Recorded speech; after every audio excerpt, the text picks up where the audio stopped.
Listen, today I want to talk to you about some great key terms that I want you to be familiar with in the world of real estate. These terms will help you better understand what's going on out there in the real estate world. It's an exciting real estate world, and doggone it, you should know all about it.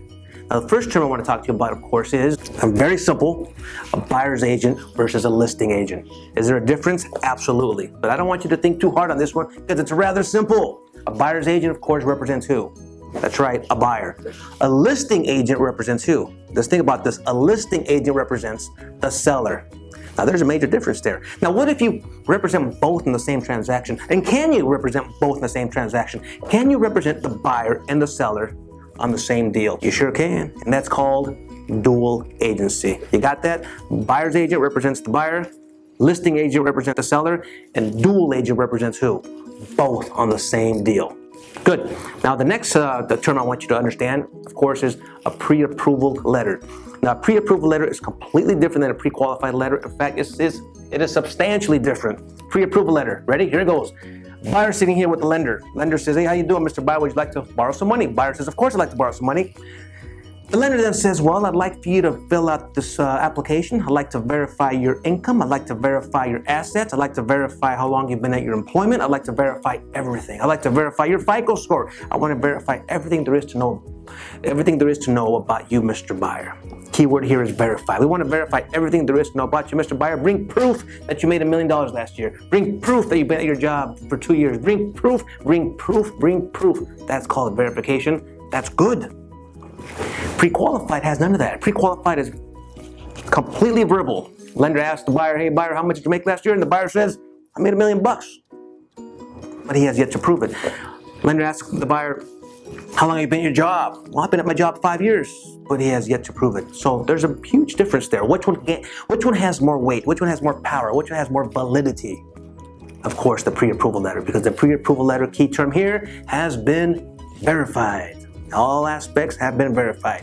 Another key term I want you to understand, of course, is contingencies. That's a huge one. Contingencies, contingencies, and contingencies. Contingencies works this way. Buyer makes an offer. "Yay, I made an offer." When he made that offer on an RPA, Residential Purchase Agreement. He made that offer and he signs and he fills out an RPA, Residential Purchase Agreement. That's another term you might want to know. RPA, Residential Purchase Agreement. He sets out all the particulars of his offer on this RPA, the purchase price, days of escrow, everything there is to know that he wants to offer. He's going to put it on this RPA. However, there's contingencies involved. Contingency, that's a pretty darn nice word. Contingencies. And the contingencies is a way of protecting the buyer. And it works like this. These are only ifs. What I call only ifs. I call these only ifs. This is the buyer saying this: "Hey, Mr. Seller, how you doing? I want to make you an offer for $1 million for your house. And I'll buy it only if I can get a loan." That's a loan contingency. Hey, seller, how you doing? I want to make an offer on your house, Mr. Seller. Only if the house appraises for what I offered. That's called an appraisal contingency. Hey, seller, how you doing? I want to make an offer on your house. And I want to go through this transaction with you only if I approve all the disclosures you gave to me and it passes my inspection. All these are, inspection contingencies. These are all contingencies that protect who? Yeah, the buyer. Now, these contingencies are very common, very typical in the RPA. You don't even have to worry about it. It's already in the RPA. You don't have to include it in there. It's already in there. It already exists. You don't mess with it. It'll exist to protect who? That's right, the buyer. Next one that I want you to understand is the key term appraisal. The word appraisal. The word appraisal is often used with the lenders. And this is what happens. The lender says, "Hey, Mr. Buyer, how are you? We'd like to lend you the $1 million.